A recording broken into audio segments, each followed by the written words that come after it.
В эфире Абхазского телевидения информационный выпуск Амши-Кушара. Здравствуйте.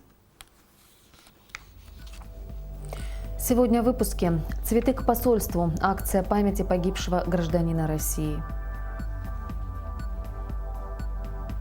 Летний сезон Гагра. Актуальный репортаж программы. К началу сезона Орехового. Практическая сельскохозяйственная конференция в Сухуми.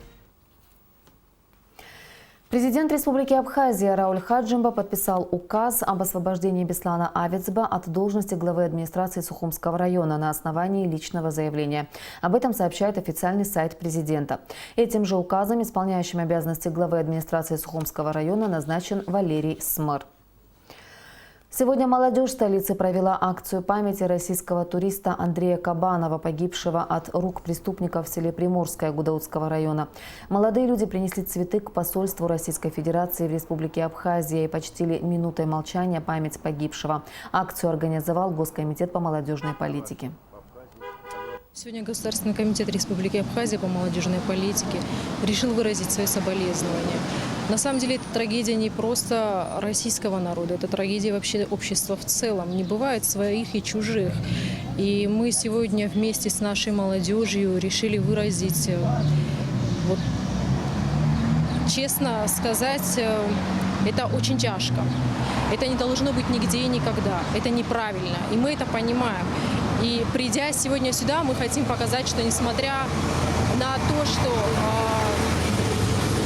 молодежь на сегодняшний день не в силах менять практически все, но какие-то вещи мы можем менять. И молодежь растет у нас хорошая, и она понимает, что это неправильно. И мы решили сегодня выразить свое соболезнование. Соболезнование этой семье, соболезнование народу, соболезнование абсолютно всем, потому что такое не должно происходить, и мы к этому неравнодушны.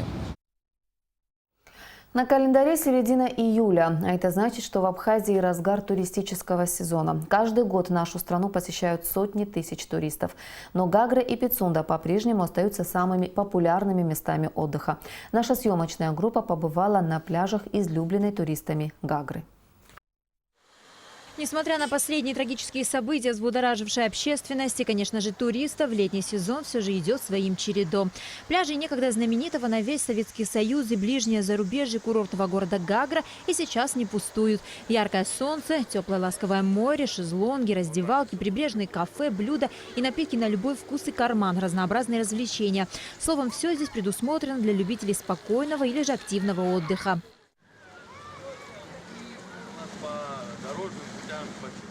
Что еще нужно для полноценного отдыха на берегу Черного моря? Конечно же, безопасность. Летний сезон в Абхазии в самом разгаре. В Гагре не сказать, что яблоку негде упасть, однако отдыхающих очень много. Пляжи оборудованы всем необходимым для комфортного отдыха и, конечно же, спокойствие, которое обеспечивает более 100 сотрудников правоохранительных органов.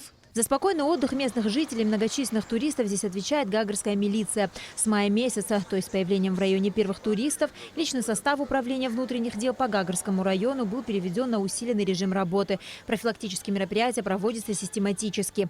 У нас ежедневно выходят в городе Гагра только 5 патрулей ГАИ, которые патрулируют город.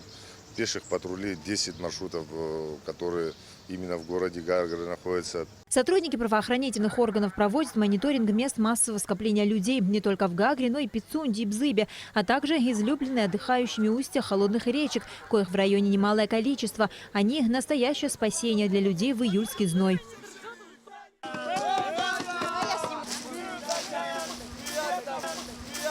Заезжают, проверяют. По Пицунде у нас также расстановка более 16 патрулей, пеших патрулей. Получается, у нас там 3 автопатруля, которые курируют Пицунскую зону. И по Бзыбе, по Бзыбскому ущелью у нас в каждых, то есть как в каждом до 19 километра зона ответственности. То есть везде у нас расставлены люди, которые занимаются охраной общественного порядка для того, чтобы с нашими отдыхающими ничего не произошло. Отрадно отметить, что на страже безопасности и спокойного отдыха туристов стоят и представительницы прекрасной половины личного состава милиции Гагрского района. Мы ежедневно патрулируем по 1,5 часа от гостиницы «Абхазия» до памятника по набережной.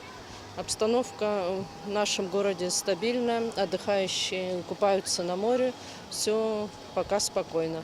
Помимо суши, Гагарское отделение милиции на водном транспорте патрулирует более 75 километров береговой зоны. Обстановка в целом стабильная. Никаких серьезных случаев на сегодняшний момент у нас не было. Бывают отдельные там моменты, где люди жалуются, мы разбираемся, выезжаем на место и так далее. Но чтобы какого-то серьезного ЧП, слава богу, пока нет. Я думаю, не будет. Потому что мы проводим профилактику, вызываем, беседуем, разбираемся.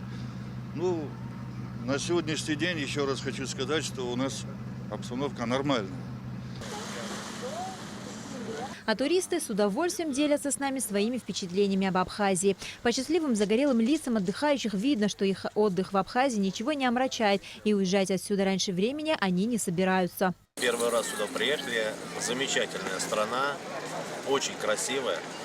Море великолепное, горы поразительные. Всем привет. Нравится. Море очень чистое, понравилось. Горы очень нравятся. Люди гостеприимные. Покушать можно везде вкусно. Да, все понравится. Первый раз к нам приехали, вам нравится? Нет, второй раз. Нравится, отдыхаю хорошо. Проблем нет. Вообще супер, замечательно. А я в Абхазии уже больше 11 лет. Очень люблю эту страну. Написала для нее массу стихов. У меня есть песня, которая называется «Абхазия, душа моя». Сегодня мы включали ее на этом теплоходе, на Павле Корчагине. Я очень люблю Абхазию и считаю, что сюда нужно приезжать, потому что такое место, как горы, рядом море, и горы, заросшие зеленью, и замечательные, прекрасные люди, которые здесь нас встречают. Это здорово.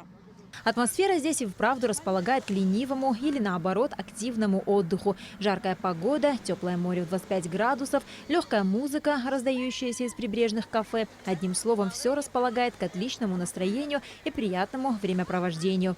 На Алакове, Беслан Джинжоли, Абхазское телевидение. Министерство иностранных дел Абхазии выступило с комментариями по поводу встречи представителя Грузии при ООН с генеральным секретарем ООН Антонио Гутерришем. Как стало известно, 12 июля 2017 года постоянный представитель Грузии при ООН провел встречу с генеральным секретарем ООН Антонио Гутерришем, в ходе которой подчеркнул важность создания международных механизмов по обеспечению безопасности и необходимость контроля за соблюдением прав человека в Абхазии и Южной Осетии. К сожалению, грузинская сторона продолжает использовать различные международные площадки для распространения ложной и однобокой информации о событиях в Абхазии. Пользуясь протекцией своих западных партнеров, Грузия блокирует участие представителей Абхазии в работе любых международных институтов. Таким образом, сложилась порочная практика, при которой международное сообщество продолжает опираться на необъективную информацию, распространяемую официальной грузинской пропагандой с целью создать неблагоприятный имидж вокруг Абхазии. Министерство иностранных дел Республики Абхазия считает необходимым напомнить о том, что единственным международным механизмом, направленным на урегулирование грузино-абхазского конфликта, остаются Женевские международные дискуссии, а также действующий механизм по предотвращению и реагированию на инциденты – МПРИ. На этом фоне регулярные призывы грузинской стороны о необходимости введения каких-либо дополнительных международных механизмов по обеспечению безопасности выглядят просто абсурдно. Более того, как показывает практика, грузинская сторона абсолютно не готова приступить к реальному решению существующих проблем, направленных на урегулирование грузино-абхазского конфликта и обеспечение условий безопасности в регионе. Ярким тому подтверждением могут служить деструктивные действия грузинской стороны на 40-м раунде женевских дискуссий, в ходе которого впервые всеми участниками был согласован текст устного заявления сторон о неприменении силы, предложенный грузинской стороной. В итоге единственным участником, отказавшимся от принятия собственного документа, оказалась грузинская сторона. Этот вопиющий факт является прямым и безоговорочным свидетельством отсутствия какого-либо стремления Грузии в решении вопросов безопасности. Что касается вопросов, связанных с соблюдением прав человека, которые так беспокоят наших грузинских оппонентов, то хотели бы также напомнить о том, что в конце 2016 года При содействии Европейского Союза в Абхазию была направлена миссия по изучению ситуации в области прав человека, которую возглавил известный европейский дипломат и правозащитник Томас Хаммарберг, в итоговом докладе которого отмечается позитивная динамика в решении многочисленных вопросов, связанных с соблюдением прав человека в Абхазии. Таким образом, обвинения грузинских политиков в том, что в Республике Абхазия происходят серьезные нарушения в области прав человека, носят исключительно политизированный и популистский характер. Министерство иностранных дел Республики Абхазия в очередной раз обращает внимание международных организаций на необходимость получения достоверной информации от всех сторон грузино-абхазского конфликта и призывает воздержаться от принятия тенденциозных заявлений и документов, бросающих тень на авторитет данных международных организаций. В истории Абхазии немало дат, которые повлияли на судьбу нашего народа, на обретение им свободы и независимости. Многие из них связаны с трагическими событиями. Июль 1989 года стал для Абхазии очередной проверкой на прочность. Тогда в Сухуме и других районах Абхазии произошли вооруженные столкновения, ставшие следствием антиабхазской кампании, развернутой грузинскими шовинистами. В результате погибли 17 человек, 448 получили ранения. Сегодня на мосту через реку Алзга участники тех страшных событий вспоминали погибших друзей и события, предшествовавшие трагическим дням. События июля 1989 года занимают особое место в истории национально-освободительного движения абхазского народа. Несомненно, они положили начало новому этапу взаимоотношений двух народов – абхазского и грузинского. И если все факты о попытках ассимиляции абхазов, лишения нас языка, истории, настоящего и будущего не признавались ранее, то июль 1989-го стал откровением для всего бывшего Советского Союза. Тогда предлогом для очередного витка межнационального напряжения грузины сделали университет. Они пытались создать отдельно от Абхазского госуниверситета филиал, который напрямую подчинялся бы Тбилиси. Все это было необходимо для того, чтобы заселить Абхазию еще большим количеством лиц грузинской национальности. Но если не проявили бы люди мужество, самоотверженность, некому было бы оружие давать. В эти дни весь Ачимчирский район встал, барчельцы приехали. Пули под утро летели над городом Ачимчира, но народ не испугался, не разбежался. Более того, он хлынул, собрался в центр и требовал оружия. Вот мы тогда смогли это сделать, дали оружие, и народ защитил. Поэтому я хочу поклониться и спасибо сказать. Июльские митинги и шествия в Сухуме и других городах Абхазии тогда организовали главные идейные вдохновители грузинского шовинизма – экстремисты Звят Гамсахурди и Мираб Костава. Они требовали Грузию для грузин, и другим народам шансов жить в Абхазии не оставляли. Подогревая ненависть грузин ко всем остальным жителям нашей республики, они перешли от слов к делу. 15 июля различные бандформирования совершили вооруженный набег на Сухум, который позднее сами прозвали крестовым походом. В результате кровопролитных столкновений погибли 17 человек, 448 получили ранения. 15 числа нам сообщили, что грузины едут на подмогу в Сухуми, и около 40 тысяч человек направляются в Сухум. И надо остановить их на мосту Галицкинском. Ну, чтобы перегородить дорогу, остановили мы машины, грузовые машины «Колхида», которые русские ребята гнали в Россию. 4 машин было. И по команде Гурджиева мы загородили дорогу через мост. Здесь было много очень народу. Все ачимчирцы собрались здесь. И началось противостояние с этими людьми. Сегодня очевиден исторический смысл и значение событий июля 1989-го. Они дали импульс для консолидации народов Северного Кавказа и Абхазии. Стал громче звучать голос Народного форума Айтгалара. Уже в августе в Сухуме состоялся первый съезд Ассамблеи горских народов Кавказа. Желание избавиться от грузинского ига у абхазского народа росло и крепло с каждым днем. Нисфа Аршба, Аляс Курсай, Анатолий Малания, Абхазское телевидение.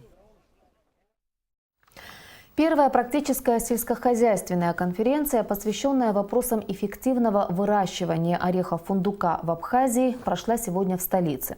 В ней приняли участие начальники сельхозуправлений Сухумского, Гулрипшского, Очемчирского, Тхуарчалского и Галского районов Абхазии, а также ореховоды страны. Конференция организована Министерством сельского хозяйства совместно с некоммерческим партнерством «Крепкий орешек», которое возглавляет Абисалом Кварчия. Абхазия занимает 6-е место по выращиванию орехов фундука. И это очень неплохой результат, отметил Абисалом Кварчия. На первом месте Турция, на втором Италия, далее США, Азербайджан и Грузия. Но при этом в нашей стране в последние годы намечена тенденция снижения экспорта этой культуры. К примеру, в 2011 году в Российскую Федерацию была экспортирована 741 тонна ореха. В 2012 году уже 372 тонны. В последующие годы и того меньше. Это говорит о том, что львиная доля продукции уходит в теневой бизнес, считает Кварчия. А между тем у Абхазии очень большой потенциал для выращивания орехов фундука. Согласно данным ООН, на территории нашей страны на сегодняшний день урожай собирают с 980 гектаров. Изменив агротехнику, используя современные методы по выращиванию, сбору и хранению ореха, мы можем в 5-6 раз увеличить урожайность. Сегодняшняя конференция – обмен опытом. Мы поделимся своим опытом, расскажем, какие нам очень интересно услышать. Потому что вы знаете, как каждый участок индивидуален, каждый предприниматель, он имеет свое видение, он должен обосновать. Я как бы буду говорить свой опыт, какой мы результат имеем, мы будем обосновывать. И нам интересно поделиться опытом. Для нас очень важно определиться вообще, какой сорт нужен в Абхазии, чтобы он был максимально рентабельный. Как его выращивать, какой уход нужен, какие требования нужны. Вообще, если честно говорить, применение удобрений, гербицидов, от этого уже весь мир тихо-тихо уходит, поэтому мы должны быть, знаете, как идти в шаг с современностью, со всеми новыми технологиями. Сегодня сельское хозяйство очень высокотехнологичное производство, и мы должны быть, как бы не отставать от тех процессов, которые происходят вокруг нас. Министр сельского хозяйства Абхазии Даур Тарба отметил, что ореховая культура является традиционной для нашей страны, и данная конференция имеет большое практическое значение по выработке предложений для эффективного выращивания и продвижения на рынок орехов фундука. Производство ореха фундука в нашей стране с каждым годом приобретает более масштабный характер. В том плане, что площадя с каждым годом растут. Я хочу отметить, что эта культура не новая, она, в принципе, устоявшаяся культура, и она подходит к климатическим условиям, к нашей природе, и народ более приспособлен к выращиванию ореха. И, естественно, тут и мы, как представители государства, как Министерство сельского хозяйства, хотим как раз-таки сегодня в открытую поговорить о наших перспективах. Наверное, настало время, когда мускулами достаточно мы поработали, и теперь надо, чтобы и научно к этому вопросу подходили, чтобы и наука свое слово по данному вопросу сказала бы, и о новых технологиях, формах и так далее. Участниками конференции были подробно рассмотрены современные методы выращивания ореха, посадка саженцев, уход за плантациями, сбор урожая и хранение. Учитывая мировую потребность в этом продукте, по мнению организаторов конференции, при грамотном подходе орех-фундук может стать одной из основных сельскохозяйственных культур, которая будет приносить Абхазии немалую прибыль. Качество дорог – проблема, с которой сталкиваются в нашей стране повсеместно. Большинство центральных, а тем более периферийных улиц практически пришли в полную негодность и требуют полной реконструкции. О том, как этот вопрос решается в Сухуми, выясняли наши корреспонденты. Репортаж Симаргун. Проезд по городу на транспорте становится настоящим испытанием как для машины, так и для нервов водителя. Состояние городских дорог – тема, которая одинаково интересует и автомобилистов, и пешеходов. Глубокие и мелкие ямы, находящиеся на пути следования транспорта, опасны для дорожного движения. Разбитый асфальт, помимо всего прочего, приводит к частой поломке автомобиля. Ехать невозможно, если едешь впереди яма, сбоку машина в соседнем ряду, увильнешь в эту сторону, я уже постоянно ходовую часть меняю несколько раз. Это очень было неудобно. И главное, такое расстояние между ямами, что не объедешь ни в одну сторону, ни в другую. Образовываются, конечно, неожиданные ямы. Машине вредят, людям вредят. Ну, порядок немножко, чистоту первым долгом надо соблюдать. И И для отдыхающих тоже, если мы готовимся к курортному сезону, надо, чтобы порядок был везде. Большинство дорог пришли в негодность и требуют капитального ремонта. Проблемных участков с каждым днем становится все больше. Положить новое дорожное полотно пока не представляется возможным. Именно поэтому дорожные службы пытаются решать проблему частичным ямочным ремонтом. К устранению выбоин на проезжей части приступили еще на прошлой неделе. Сегодня уже начали латать дыры плотным горячим асфальтобетоном. Работы ведутся сразу на 12 улицах столицы. Это самые актуальные участки города, пояснил представитель госкомпании «Абхазавтодор» Анатолий Аршба. Всего на ямочный ремонт дорожный фонд выделил 2 миллиона 700 тысяч рублей. В этом, как говорится, году запланирован вот этот ямочный ремонт по внутригородские улицы. Это улица Ардзенба, улица Лакоба, улица Дбар, улица Эшба, Дзидзарья. В общем, около 12 улиц, которые нужно отремонтировать. Ямочный ремонт. Приступили мы к работе уже где-то приблизительно около недели. Ну, обработка старого асфальтобетонного покрытия. И сегодня вот начали, как вы видите, укладку асфальта. Уже через пару недель дороги приведут в порядок. Конечно, это временная мера. Может быть и недолго, но водители будут ездить в более комфортных условиях. Сима Аргун, Леон Адлиба, Абхазское телевидение. И о погоде.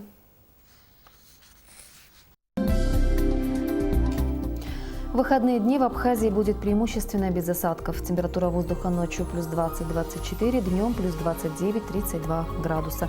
Температура морской воды плюс 25 градусов.